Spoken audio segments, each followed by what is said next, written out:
दीवार पर टंगी सास। पंजाबी में कहावत है, सास चंगी होवे या ते दीवार ते टंगी होवे। संगीता की शादी भी एक ऐसे ही घर में होती है जहां उसकी सास दीवार पर टंगी होती है। ससुर और पति शादी के पहले दिन उसे सास के फोटो के सामने ले जाते हैं, जहां ससुर जी कहते हैं, बेटा संगीता, ये तुम्हारी सास थोड़ी गुस्सैल थी।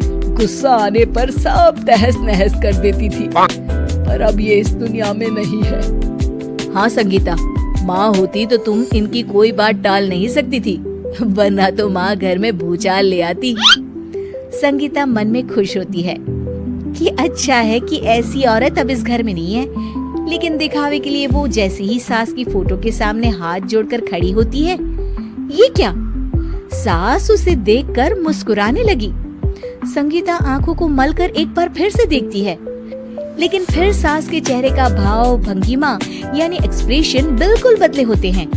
वो अपने पति और ससुर को कहती है, माँ की तस्वीर तो स्माइल कर। संभव है, जरूर तुम्हें कोई गलती हुई होगी, ऐसा कैसे हो सकता है? लगता है तुम शादी की सारी फॉर्मेलिटी करते करते थक गई हो, तुम्हें आराम की जरूरत है संगीता।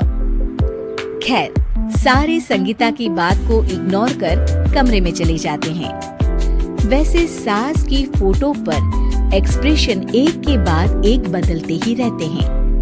सुबह होती है, पति और ससुर को काम पर भेजकर संगीता कमरे की सफाई करने में लग जाती है कि तभी उसे आवाज आती है, टेबल ठीक से साफ करो।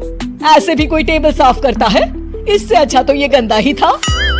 किसी औरत की आवाज सुन संगीता दंग रह जाती है और सोचने लगती है कि आवाज कहाँ से आई। आवाज को नजरअंदाज कर वो फिर से अपना काम करना शुरू करती है, लेकिन इस बार तो आवाज बिल्कुल उसके कान के पास से आती है। मेरा घर है ये, जब तक मैं थी चमका कर रखती थी, हर एक चीज शीशे की तरह थी। तुम्हें तो ना सफाई आती है ना कुछ पता है। क्यों तुम्हें मेरे घर की जिम्मेदारी दे दी गई है? पता नहीं तुमने मेरे बेटे को क्या दिखाई दिया, लड़कियों की लाइन लगा देती। अब संगीता को समझने में देर नहीं लगी कि ये आवाज किसी और की नहीं बल्कि उसकी सास की है, जो दीवार पर टंगी है। वो उसके पास जाती है और कहती है, नमस्ते सासू माँ, मुझे तो कल ही लग रहा था कि दीवार में कुछ काला है। वो दीवार नहीं, दाल होती है पगली। सही पकड़े हैं सासू माँ। तो क्या हो गया आपको जो आप यहाँ भी चैन से नहीं बैठी हैं? सुना मैंने आपका व्यवहार काफी गुस्से वाला था।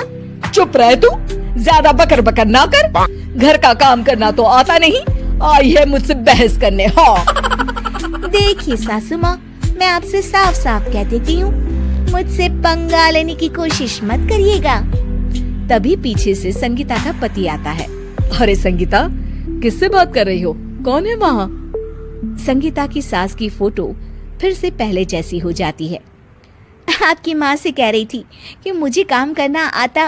अरे संगीता, माना सास के ताने हर बहू को अच्छे लगते हैं, लेकिन यहाँ तो माँ है ही नहीं, तुम तो फोटो से ही। तुम भी लाजवाब हो संगीता। किसी को विश्वास नहीं होता कि संगीता अपनी मरी हुई सास की फोटो से बात करती है। वहीं आए दिन संगीता की सास संगीता को किसी न किसी बात पर आते जाते ताने देती। संगीता को भी अब सास के तानों और उनसे बात करने की आदत हो गई। वो कभी खानदान की कहानी तो कभी तीज त्योहार कैसे मनाए या किसी व्यंजन की रेसिपी सास से ही पूछती। सारा दिन घर में अकेली संगीता की सास अब उसके लिए तानों के साथ पक्की साथी की तरह भी रहने लगी थी, जो किसी और को नहीं बल्कि संगीता को ही सुनाई देती। तो देखा आपने, सास बहू का रिश्ता हर रिश्ते से ऊपर होता है, फिर चाहे वो खट्टा हो या मीठा।